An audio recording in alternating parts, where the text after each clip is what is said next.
Patient ambulance থেকে নামাতে গেলে একটা স্ট্রেচার চাইলে কি 1000 টাকা লাগবে, একটা হুইলচেয়ার চাইলে বলে কি 1500 টাকা লাগবে।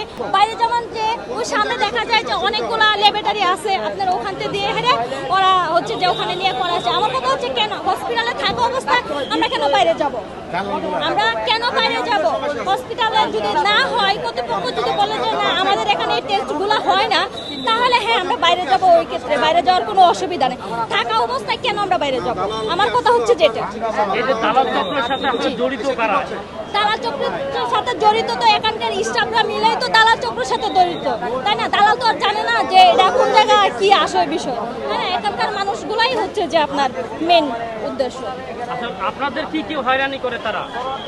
একটা পেশেন্ট অ্যাম্বুলেন্স থেকে নামাতে গেলে একটা স্ট্রেচার চাইলে কি 1000 টাকা লাগবে, একটা হুইলচেয়ার চাইলে বলে কি 1500 টাকা লাগবে।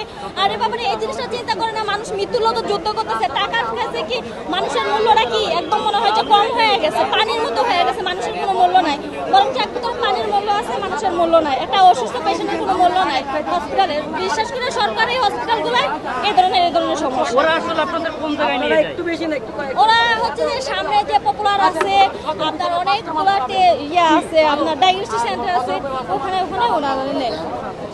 এই যে আজকে র্যাবের অভিযান হলো, কিভাবে দেখছেন এই অভিযান? ভাইয়া এই জিনিসটা আমার মনে হয় যে প্রতি মাসে 1 থেকে 2 বার এই ধরনের অভিযান চালানোটাই মনে হয় যে আমার কাছে সবচেয়ে ভালো। ঠিক আছে, তাহলে হয়তো দালাল মুক্ত থেকে মানুষ কিছুটা হয়রানি মুক্ত